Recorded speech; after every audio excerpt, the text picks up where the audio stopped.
Good morning student. तो आज हम लोग अल-बरूनी के बारे में पढ़ेंगे ना। मध्यकालीन इतिहास में हम किसके बारे में, अल-बरूनी के बारे में पढ़ेंगे। तो अल-बरूनी के बारे में पढ़ने से पहले थोड़ा सा हम ये देख लेते हैं कि हमने पिछली क्लास में पढ़ा क्या था। हमने तुर्कों के आक्रमण के बारे में पढ़ा था, जिसमें सबसे पहला जो नाम था अल्पतगीन, ठीक है, जिसने क्या किया था, गजनवी वंश का जो संस्थापक था, ये गुलाम और दामाद दोनों था, आप लोगों को मैंने बताया था। गजनवी स्वतंत्र पूर्व तुर्क राज्य की स्थापना भी इसने किया था।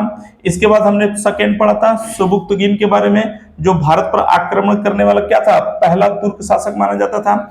इसके बाद हमने पढ़ा था महमूद गजनवी, जो यामनी वंश से संबंध रखता था। किस वंश से? यामनी वंश से संबंध रखता था। और इसने क्या किया था, सुल्तान की उपाधि धारण किया था। प्रथम ऐसा शासक था जिसने क्या किया था, प्रथम तुर्क शासक था जिसने सुल्तान की उपाधि धारण किया था, ठीक है। ये सुबुक्तगीन का ज्येष्ठ पुत्र था। इसके बाद हम लोग शहाबुद्दीन मोहम्मद गोरी के बारे में पढ़ा, ठीक है, जिसने भारत पर तुर्क राज्य का संस्थापक इसको मानते हैं, और मुस्लिम साम्राज्य का वास्तविक संस्थापक, यानी मुस्लिम साम्राज्य को भारत में विस्तार करने का इसको वास्तविक संस्थापक मोहम्मद गोरी को माना जाता है। तो ये जो महमूद गजनवी और शहाबुद्दीन मोहम्मद गोरी के बीच में एक टॉपिक आता है, जो क्या था हमारा, देख लेते हैं अल-बरूनी के बारे में, ठीक है। मैंने आपको बताया था कि पिछले क्लास में कि अल-बरूनी ने किसकी रचना किया था, किताबुल हिंद की रचना किया था। किसकी रचना किया था बाबू? किताबुल हिंद की रचना किया था, जिसको हम तहकीके हिंद के नाम से जानते थे, ठीक है। तो थोड़ा सा इनके बारे में हम यहां देख लेंगे।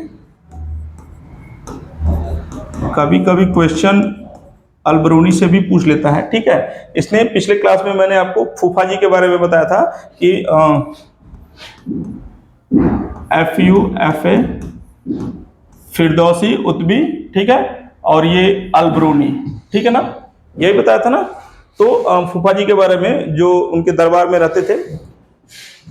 अब इसके बाद अल-बरूनी हम देखते हैं, अल-बरूनी के बारे में थोड़ा सा पढ़ लेते हैं। आइए देख लेते हैं। अल-बरूनी का जो पूरा नाम था अबू रेहान मोहम्मद इब्न अहमद था, ठीक है ना। इनका जो पूरा नाम था अबू रेहान मोहम्मद इब्न अहमद था। इनका जन्म जो हुआ था मध्य एशिया में हुआ था 973 ईस्वी में, ठीक है। और ख्वारिज में एक जगह थी, ख्वारिज्म के खीवी शहर में इनका जन्म हुआ था, ठीक है। ख्वारिज्म के खीवी शहर में इनका जन्म हुआ था, ठीक है। ये मुख्य रूप से क्या थे, ये मुख्य रूप से ईरानी मूल के फारसी लेखक थे, ठीक है। क्या थे ये? ईरानी मूल के फारसी लेखक थे। 1017 में जब महमूद गजनवी ने ख्वारिज्म पर आक्रमण किया था बाबू, 1017 में, याद रखिएगा, 1017 में जब महमूद गजनवी ने किस पे, ख्वारिज्म पे आक्रमण किया, तो ख्वारिज्म जीतने के बाद, ख्वारिज्म को जीतने के बाद इसने क्या, अल-बरूनी को बंदी बना लिया। किसको? अल-बरूनी को बंदी बना लिया और अपने साथ कहां लेके गए, अपने साथ गजनी लेके गए, ठीक है। अपने साथ कहां लेके गए इनको? गजनी लेके गए। वैसे तो बेसिकली जो अल-बरूनी का ज्यादातर समय था वो कहां कटा था, ये जो इनका ज्यादा समय था वो गजनवी में ही कटा था, गजनी में ही कटा था, गजनी प्रदेश में ही ज्यादा टाइम तक ये रहे थे, ठीक है ना। तो ये महमूद गजनवी के द्वारा बंदी बनाकर गजनी लेके जाया गया व्यक्ति था, ठीक है। इसके बाद 1030 में इसने क्या लिखा, किताबुल हिंद की रचना की, जिसको हम तहकीके हिंद के नाम से जानते हैं। अभी इसके पहले मैंने आपको बताया था कि 1030 में क्या लिखा था, किताबुल हिंद, जिसको तहकीके हिंद के नाम से जानते हैं। इसको आप वेरी इंपॉर्टेंट कर लीजिए, ये बार बार जो है क्वेश्चन पूछता रहता है, ठीक है। इसने अपनी इस किताब में भारतीय समाज, भारतीय व्यवस्था के बारे में बताया हुआ था, ठीक है। इसकी किताब ये जो थी वो 80 अध्यायों में बटी थी, 80 चैप्टर थे, ठीक है, 80 अध्यायों में ये बटी थी। इसमें बहुत सारे उप अध्याय भी गिने जाते हैं, ठीक है। तो इसमें भारतीय समाज के बारे में जब इसने बताया, तो इसने बताया था कि भारतीय समाज 4 वर्णों में विभक्त था। कितने में बाबू? 4 वर्णों में विभक्त था, जिसमें ब्राह्मण, क्षत्रिय, वैश्य, शूद्र जानते थे। जिसमें ब्राह्मण को इसने क्या, सर्वश्रेष्ठ माना था। जो ब्राह्मण थे वो क्या थे, सर्वश्रेष्ठ थे। 4 वर्णों की व्यवस्था में ब्राह्मण को सबसे ऊपर इसने बताया था, ठीक है। तो अल-बरूनी के बारे में इतना पर्याप्त है जानने के लिए कि अल-बरूनी का पूरा नाम अबू रेहान मोहम्मद बिन इब्न अहमद था, ठीक है। इसको महमूद गजनवी के द्वारा बंदी बनाकर गजनी प्रदेश लेके जाया गया था। और ये इसका ज्यादातर समय कहाँ कटा था, गजनी में ही कटा था। 1030 में इसने किताबुल हिंद की रचना की, जिसको तहकीके हिंद के नाम से जानते हैं। इसकी किताब में ये भारतीय व्यवस्था के बारे में, भारतीय समाज के बारे में वर्णन किया था, और जिसमें इसने ब्राह्मणों को क्या बताया था, 4 वर्णों में ब्राह्मणों को सर्वश्रेष्ठ बताया था। ठीक है, आज बात समझ में,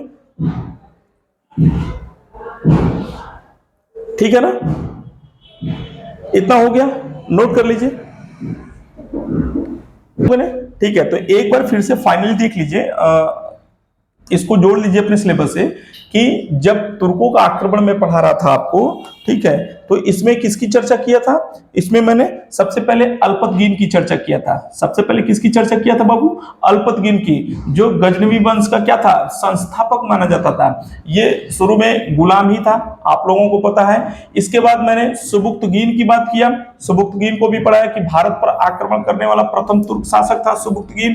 ठीक है, इसके बाद 3 नंबर पे महमूद गजनवी आते हैं, जो सुल्तान की उपाधि धारण करने वाले प्रथम व्यक्ति माने गए, तुर्क शासक माने गए।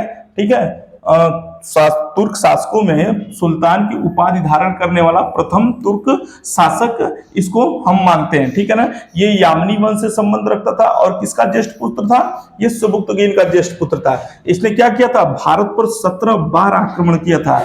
आपको इसकी कहानी के बारे में पता ही होगा। ठीक है, जिसमें 1025 में सोमनाथ मंदिर पर इसका आक्रमण बहुत ही फेमस आक्रमण माना जाता है, और बहुत ही विध्वंसकारी आक्रमण माना जाता है।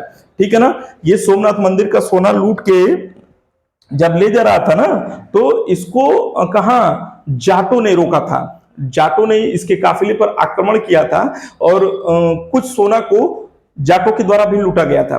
तो ये सोमनाथ जो मंदिर था वो कहाँ, गुजरात में, गुजरात में स्थित था। ये शिव जी का मंदिर था, शिव जी का। ठीक है, तो ये महमूद गजनवी 17 बार भारत पर आक्रमण किया था। 1025 में जो सोमनाथ मंदिर पर आक्रमण किया था, इसका फेमस आक्रमण माना जाता है। जो सोमनाथ मंदिर है वो कहाँ, गुजरात में है, शिव जी का मंदिर है। इसके बाद हम बात करते हैं इसी के दरबार में अलबरूनी की बात करते हैं। अभी मोहम्मद गोरी को मैंने पूरा पढ़ाया नहीं है आपको, ठीक है, इसलिए मैं यहाँ पे रोक देता हूँ, लेकिन महमूद गजनवी तक मैंने पढ़ा दिया है। ठीक है, तो महमूद गजनवी के दरबार में जो 4 कवि रहते थे, ठीक है ना, जो 4 कवि रहते थे, जिनका ट्रिक मैंने आपको बताया था,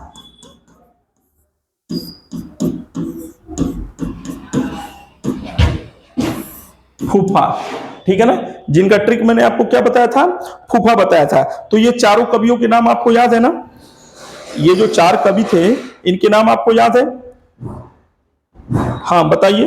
एक कौन थे, एक फिरदौसी थे, ठीक है, एक अलबरूनी थे, ठीक है, एक उत्बी थे,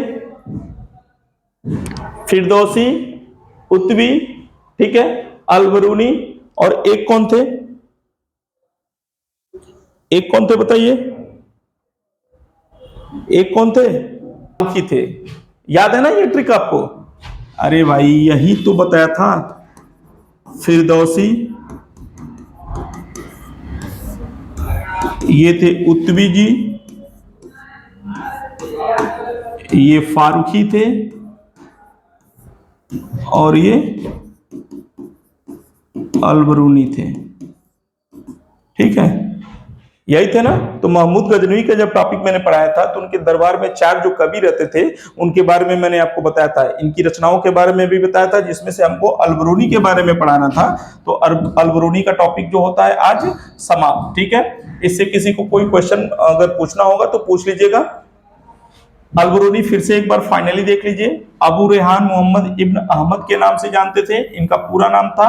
ठीक है, ये मध्य एशिया में इनका जन्म हुआ था 973 ईस्वी में। जहां जन्म हुआ था उस स्थान का नाम ख्वारिज में एक खीवी नाम का शहर था। ठीक है, ये मुख्य रूप से क्या थे, ईरानी मूल के फारसी लेखक थे। ईरानी मूल के क्या थे, फारसी लेखक थे। 1017 में महमूद गजनवी द्वारा जब ख्वारिज पर आक्रमण किया गया तो अलबरूनी को बंदी बना लिया गया, और बंदी बना के कहां लेके गए, गजनी लेके गए।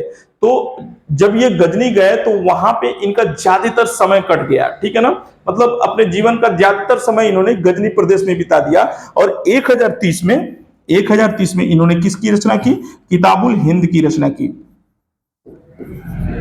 किताबुल हिंद की रचना की, जिसको हम तहकीके हिंद के नाम से जानते हैं। इस किताब में लगभग 80 अध्याय पाए जाते हैं, ठीक है, मतलब उपाध्याय भी पाए जाते हैं, 80 अध्याय पाए जाते हैं, जिसमें इन किताब में इसने भारतीय व्यवस्था, भारतीय समाज के बारे में काफी अच्छे तरीके से वर्णन किया था। इसी ने बताया था कि भारतीय समाज 4 वर्णों में विभक्त है, जिसमें ब्राह्मण, क्षत्रिय, वैश्य, शूद्र थे, जिसमें से ब्राह्मणों को इसने सर्वश्रेष्ठ माना था। आई बात समझ में? ठीक है, तो ठीक है, आगे बढ़ते हैं इसके बाद।